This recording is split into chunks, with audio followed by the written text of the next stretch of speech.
everybody. Welcome to the horror show. I'm Marcia Parker. Jaime Fuego here. And I'm Cecil Laird, and we're here to do another review, but not of a film this time.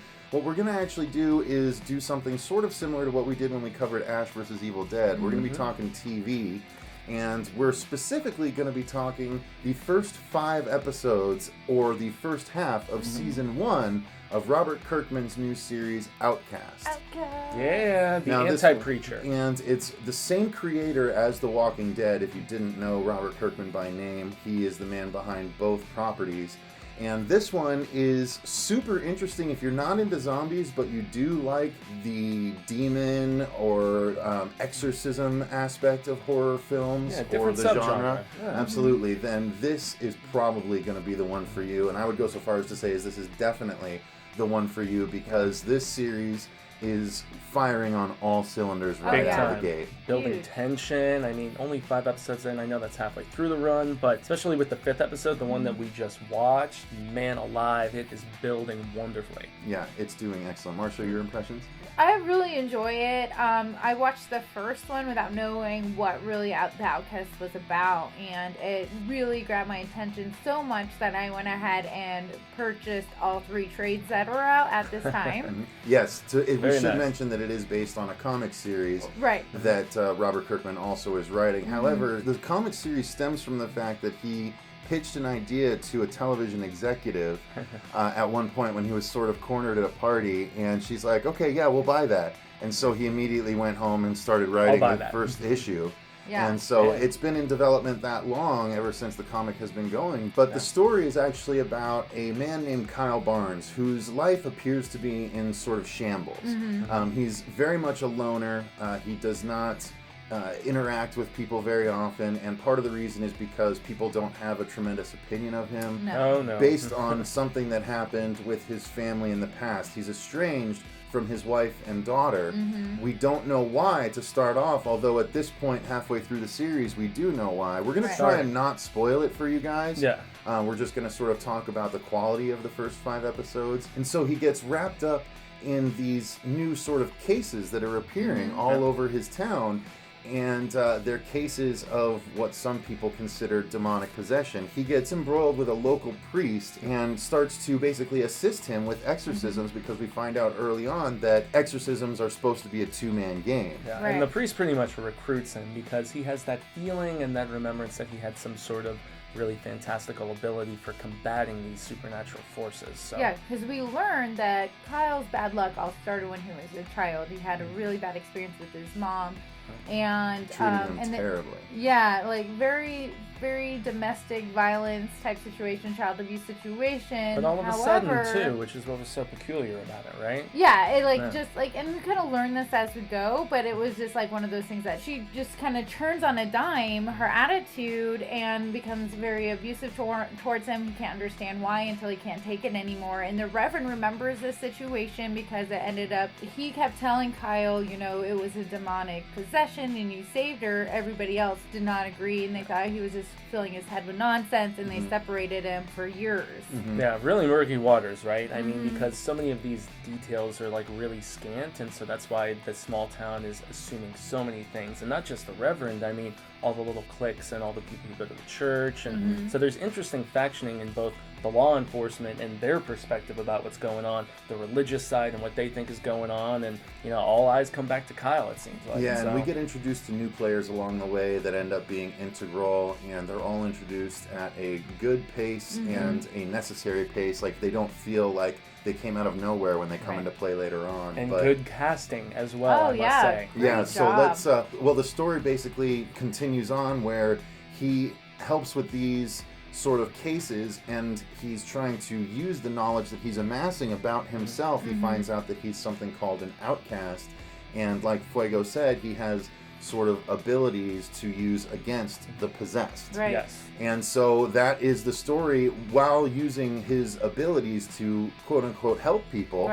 he's also trying to figure out a way to piece his life back together. Right. So that kind of covers the story, but let's get into the acting like you were mentioning. Let's talk about Kyle and the priest first. I think they're both really excellent actors and excellent for the roles. Great fit. Good job. I mean, Kyle is exactly what you imagine a broken man would be. I mean, he had everything taken away from him when he was a child, and now as an adult, and he's trying to deal with that and try to figure out why, because obviously there's a reason he keeps getting pulled into these situations. And pretty much totally screwed over, which is what's really unfortunate. It's really sad because he definitely has that heart of gold and that kind of like... Wrong place, wrong time. Yeah. Wrong place, wrong time, jumping on the sword, taking one for the team, and nobody understands because nobody knows, and he doesn't really want to be very forthcoming of it, except for with the priest. He's the reverend. That's the only one he actually talks to about it, really, because he understands where he's coming from. Everybody else, he's like, they're just gonna think I'm crazy. Mm-hmm. And to quote the scripture, he's being persecuted for righteousness' sake. It really seems like, and they hit it hard from family to the rest of the town, like we said, and everything else. So. Hit it hard being the operative word. I mean, there's some rough stuff to see in this TV series. So Cinemax it is pushes Cinemax, and they're pushing the envelope. But to stick with the acting just for a brief moment, what's nice is all of the bit players, what might be considered the people in a normal TV show that sort of appear, the new characters from episode to episode, all these people are very strong actors, especially the kid in the very first episode. Gosh.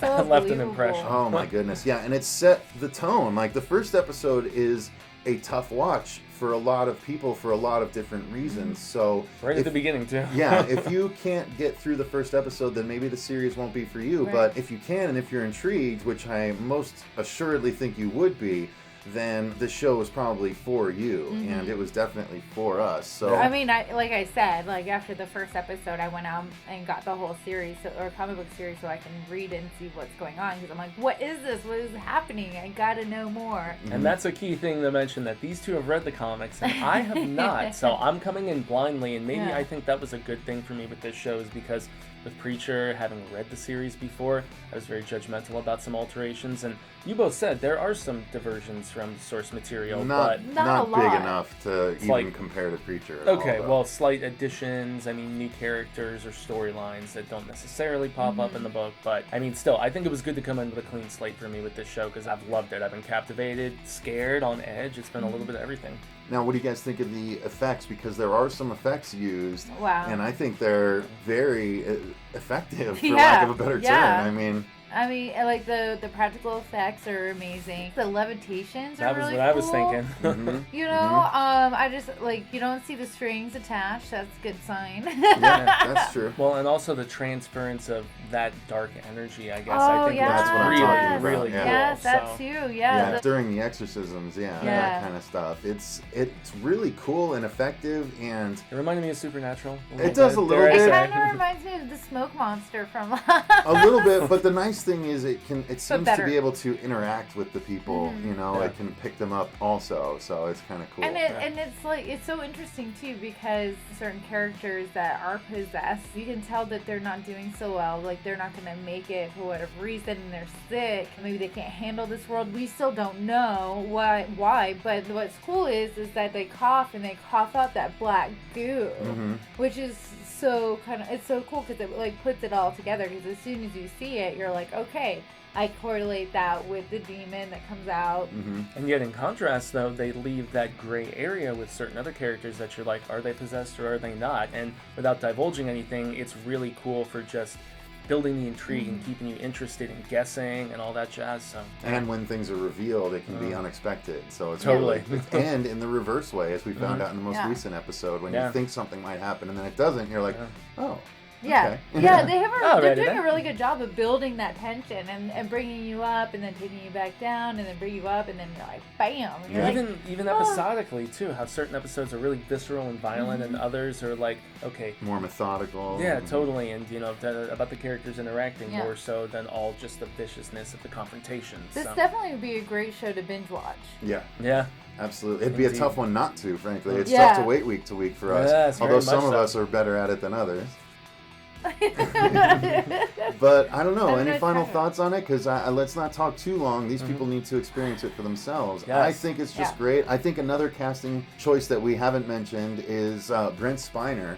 in a very cool role that both Marcia and I know what it is, but Fuego doesn't quite yet. I have some theories, but I mean, Data is awesome in anything he does. He was the only good thing about that recent Independence Day sequel for me, so yeah. But he's awesome in this so far. Yeah, Spiner rocks. So check it out, guys. That's going to do it for our review of the first half of Season 1 of Outcast. Thanks very much for watching. I'm Cecil Laird. Gracias, I've been Jaime and Fuego. And Marcia Parker. And until next time, remember, stay scared.